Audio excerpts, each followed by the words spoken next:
আসসালামু আলাইকুম। সবাই কেমন আছেন? আজকে চলে আসলাম ইংরেজি রিডিং ক্লাসের সপ্তম ক্লাস নিয়ে।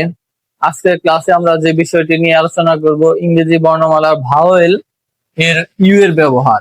সাধারণত ইউ তিনটি উচ্চারিত হয়। একটা হচ্ছে ইউ রস্যকার উচ্চারিত হয়, আবার ইউ ইউ এর মতো উচ্চারিত হয়, আবার ইউ আকারে উচ্চারিত হয়। অর্থাৎ ইউ যে বর্ণটি সাধারণত তিন রকম ভাবে উচ্চারিত হয়। প্রত্যেকে দুইটি করে বর্ণের শেষে যদি দুইটি করে বর্ণকে একত্র করে তারপর যদি ইউ থাকে, তাহলে ইউ এর উচ্চারণটা হয় উকার হবে, নাহলে ইউ ইউ এর মতো হবে, না হয় ইউ আকারের মতো উচ্চারিত হবে।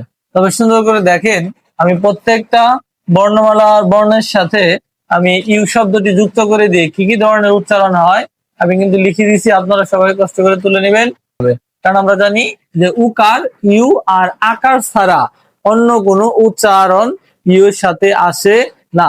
ইউ এর সাথে কখনো ঋষিকার দীর্ঘিকার এ ধরনের কোনো কিছু হবে না। হয় উকার হবে, না হয় ইউ ইউ এর মতো উচ্চারণ হবে, আর না হয় ইউতে আকার উচ্চারণ হবে। এর বাইরে ইউ এর কোনো উচ্চারণ নাই। শুরুতে একটি শব্দ লিখে রাখছি, সেটা হচ্ছে ডিউটি।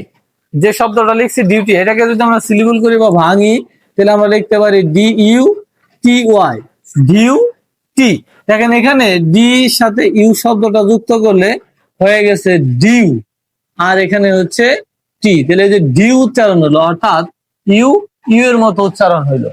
আবার পরের যে শব্দটা আছে সেটাকে যদি ভাগ করি, H A U M A N man, human, তাহলে এখানে কিন্তু হিউ উচ্চারণ হচ্ছে, অর্থাৎ আবারও ইউ ইউ এর মতোই উচ্চারিত হইল।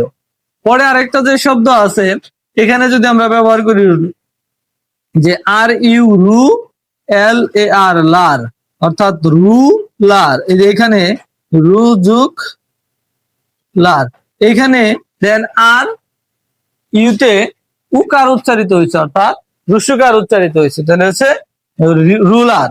আরেকটা শব্দ যদি এখানে দেখি, লেখা আছে নাম্বার, এন ইউ এম যুগ বিই আর বার। এই যে এন ইউ এম এর এন ইউতে কিন্তু নাম উচ্চারণ হয়েছে, নাম। এখানে দেখেন এই যে আকার উচ্চারণ আসছে, আর হলো বার। এখানে কিন্তু দেখেন যে নামের শব্দতে আকার উচ্চারিত হচ্ছে, অর্থাৎ এই যে এখানে আকার উচ্চারণ হচ্ছে। তাহলে আমরা যে কয়টা শব্দের মাধ্যমে দেখলাম, এখানে ডিউটিতে ডিউ উচ্চারণ হচ্ছে, এখানে হিউম্যানের হিউ উচ্চারণ হচ্ছে, এখানে রুলারের রু উচ্চারণ হচ্ছে, এখানে নাম্বারের মধ্যে যদি আমি দেই তাহলে আকার উচ্চারণ হচ্ছে। তার মানে আমরা চারটা পাঁচটা শব্দের মাধ্যমে দেখলাম যে হচ্ছে ইউ একবার উকার, একবার ইউ, একবার আকার, এরকম উচ্চারণ হচ্ছে।